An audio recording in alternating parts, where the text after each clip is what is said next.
quando noi onestamente traduciamo quello che dicono in Europa, perché c'è una cosa meravigliosa, c'è una società solo che traduce nelle lingue europee tutto quello che si dice in Europa.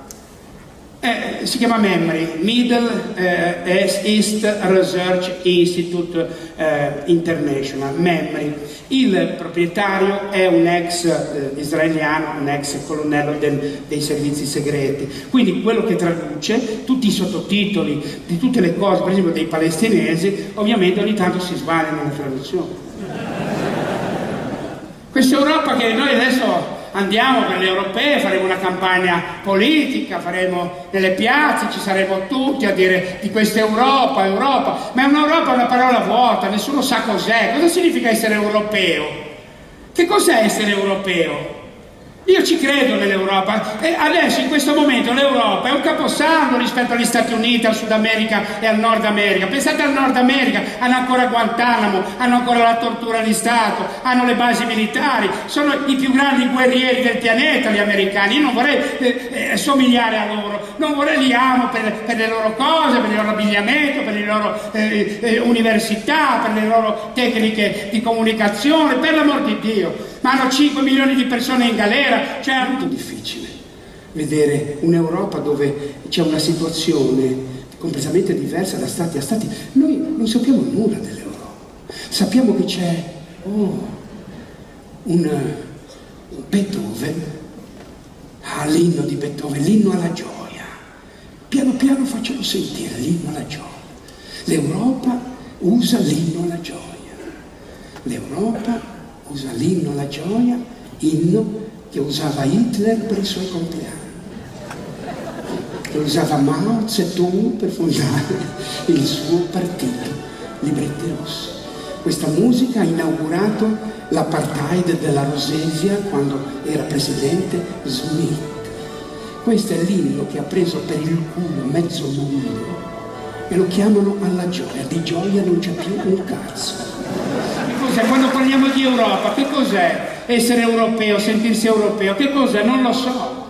So che qualsiasi cosa viene tradotta in 23 lingue, non ci siamo neanche messi d'accordo per 2 o 3 lingue. Allora è un'Europa di traduttori, traditori, è un'Europa di che cosa? È un'Europa che spende 1/3 del bilancio in traduzioni? E allora tradurre, bisogna stare attenti. Cosa significa tradurre dal lituano all'olandese, dall'olandese all'inglese, all'inglese all'italiano? Diventa un'altra cosa. Una legge, per esempio, sulla predisposizione dell'acqua calda o fredda è diventata in lituano, dall'olandese, dall'inglese all'italiano, predisposizione per i dispositivi di acqua calda e fredda. Ha parlato di rubinetti per mesi e non c'entravano un cazzo i rubinetti. Hanno parlato per mesi e mesi se il cetriolo doveva avere una curvatura pari a 10 mm ogni 10 cm. Hanno parlato anni sull'altezza del culo del bassotto che non doveva superare i 28 cm. C'erano dei bassotti che si alzavano in punta di piede perché dovevano essere fuori dall'Unione Europea. Hanno parlato delle marmellate di carote, traduzioni signori, burro in Italia significa burro, in spagnolo significa asino. Ora lì è più semplice, non è che puoi spalmarti un culo di asino su una tartina, però se tu prendi una parola come per esempio 10 alla 9, per esempio 1 billion per i francesi e gli americani, 1 billion è 10 alla 9, cioè 10 con 9 zeri. Ok? Per il resto del mondo 1 billion è 10 alla 12esima, 10 con 12 zeri. Ora mi dirai, poco male, ma se scrivi un trattato sul nucleare e sbagli di 3 zeri, una proporzione, appena vedi il fumo dici, cazzo, cosa succede? Cosa hai scritto lì? Porca puttana, 1 billion. Un linguaggio. Abbiamo un Parlamento che non esiste, abbiamo 370, le ultime elezioni del 2009 erano aventi diritto al voto 375 milioni di persone.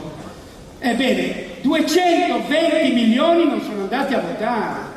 Se avessero un seggio, avrebbero 400 seggi su 730. Sarebbe la maggioranza, il Parlamento vuoto. Il Parlamento non conta, non è nulla, non c'è niente nel Parlamento. Non ci sono persone votate dai cittadini, non c'è niente, le commissioni, i consigli di Stato, le commissioni, le sottocommissioni. 2 giorni fa hanno decretato la morte delle rinnovabili, 2 giorni fa hanno detto noi non arriveremo più finanziamenti alle rinnovabili, spingono il carbone, spingono il cambio, spingono i loro biechi interessi, perché poi il fotovoltaico e l'eolico se lo fa la Germania, se lo fa l'Olanda, non voglio che si espanda al di fuori. Vogliono i mercati, ma che cos'è questa Europa qua?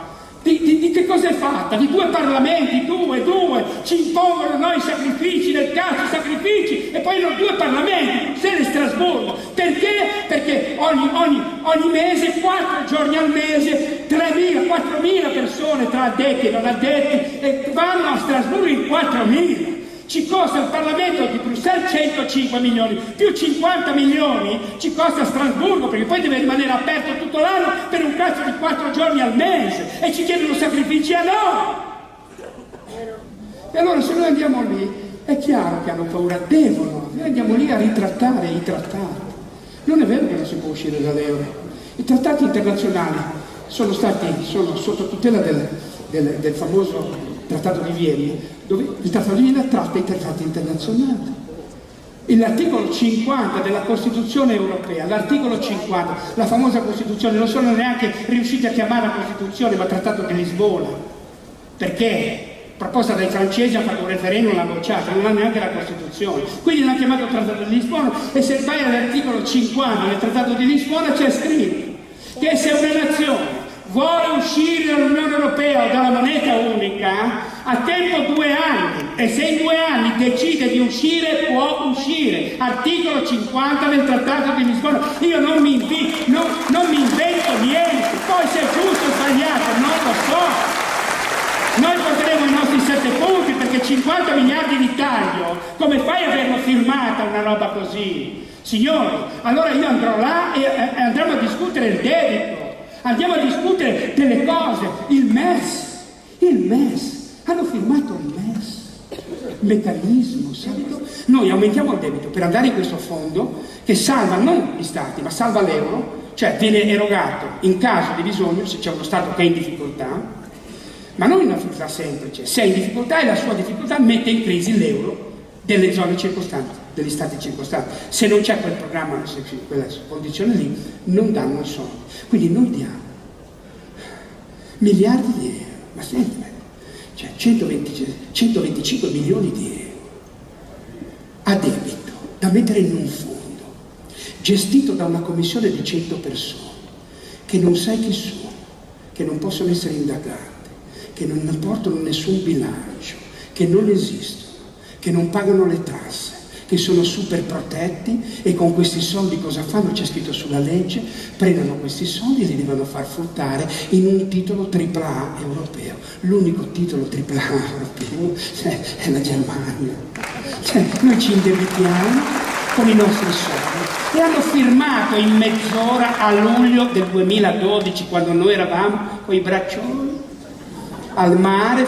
Questo facciamo un'Europa dei cittadini, o non questa Europa qua? Non mi piace, non vi deve piacere neanche a voi. È un'Europa in mano al debito. Ma il debito è qualcosa che è di metafisico. Il debito, una volta tu cedevi il credito, ora cedi il debito. Io ho un debito, te lo cedo, tu lo fai fruttare un po'. Poi è come se io ti rubassi dei soldi, no? Non te ne accorgi, per il portafoglio c'è 100 euro, te li rubo. Dopo una settimana ti telefono e ti dico: senti, non mi rendono un cazzo questi soldi, mi devi dare almeno un 6%. Va bene, me l'hai rubato, non mi rendono.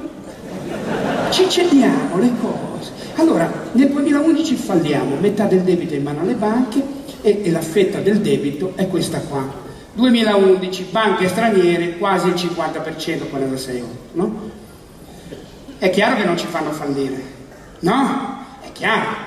Se uno ti deve molti soldi, lo tratti bene, dici guarda, non stai attento, i raffreddori, E intanto la BCE dà i soldi alle banche, all'1%, le banche fanno fruttare il 4%, o il 5, mettono 4, 400 milioni, 4 per 4, 16 miliardi di interessi che guadagnano le banche con questi soldi non danno soldi alle imprese, non danno soldi alle famiglie, perché questi soldi servono a ricomprare i titoli di Stato nostri che sono in mano alle loro banche, loro vogliono riscuotere il credito e infatti dal 2011 a oggi il credito è passato al 27,8, tra un anno sarà il 14 e tra 2 anni avranno riscosso i loro soldi, ci mollano, non siamo più un mercato appetibile. Cazzo, secondo noi la parte che è in mano ai cittadini italiani la pagheremo, ma la parte di queste banche che ci hanno strozzato così abbiamo dei grossi problemi. O facciamo gli eurobond, cioè spalmiamo tutto il debito, facciamo una media di tutti i paesi europei e ci facciamo un titolo di Stato europeo con un'economia media di tutti gli Stati europei. Ci spalmiamo il debito, che è la prima base di una comunità reale. Quando è stata fatta la Confederazione degli Stati Uniti nel 1785, bene, che erano 8 stati, la prima cosa che hanno fatto, passare da federazione a confederazione, è stata la messa insieme del debito. È la prima cosa, si deve richiamare comunità europea, non unione, comunità, diventiamo una comunità di cittadini europei, o questa Europa la rifiutiamo dalle basi. Il debito, cazzo, il debito, sto debito, è il debito, cazzo. La Germania nel 1953 aveva 23 milioni di euro dell'epoca, nel 1953 di debito per i danni di guerra. Secondo voi l'ha pagati? Se l'è fatti dimezzare. Poi quando hanno fatto l'unione delle due Germanie hanno detto no, nel 90 non paghiamo più e non l'ha pagati. Nel 53 quanti stati non hanno pagato il debito? Quanti? Gli Stati Uniti, cazzo, l'Iraq, 50 miliardi di dollari, hanno detto non li paghiamo perché è un debito immorale. L'Argentina, cazzo, l'Ecuador, Corea, 45 anni, 3 lauree, laureato all'Harvard. Va in Parlamento e dice abbiamo un debito di miliardi che non possiamo pagare con il Fondo Monetario, non li paghiamo perché è un debito immorale, non l'hanno pagati, sono andati al processo, hanno vinto il processo, hanno vinto contro il Fondo Monetario e non l'hanno pagato. Allora il Fondo Monetario cosa ha fatto e cosa farebbe l'Europa con l'Italia se noi facessimo? Ci tracciano tutto, benissimo, hanno tracciato tutto all'Ecuador, hanno tenuto petrolio, materie prime, stavano morendo di fame, ma è successo un miracolo, è successo il miracolo dell'unità dei paesi del Sud America. Allora l'Argentina ha detto non hai più carne, ti do carne di prima scelta per 3 anni gratis. Il Venezuela ha detto ti do tutto il petrolio gratis che vuoi. Allora il Brasile ha detto tutta la frutta, ti metto anche dei culi che ballano e te li do. La Colombia, 3 miliardi di euro la Colombia più tonnellate di coca per tirarci sul morale. Ed è questo che dobbiamo fare. Andiamo là insieme alla Spagna, alla Grecia, alla Francia, al Portogallo, insieme. Perché abbiamo gli stessi problemi e non è da fare, ma io se ve lo dico ve lo faccio, io e manderemo delle persone e allora il fatto, il 3%, parametro di Maastricht, il 3%, nessuno sa perché è il 3%, quello che l'ha inventato ha detto ma io ho messo il 3 perché volevano 3,5, 2,5, quello che facciamo il 3. Ma è così. Il 3 di che cazzo? Il 3.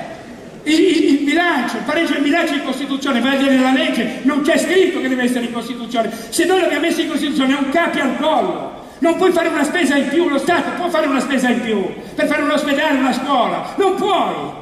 Perché c'è questo cappio di mettere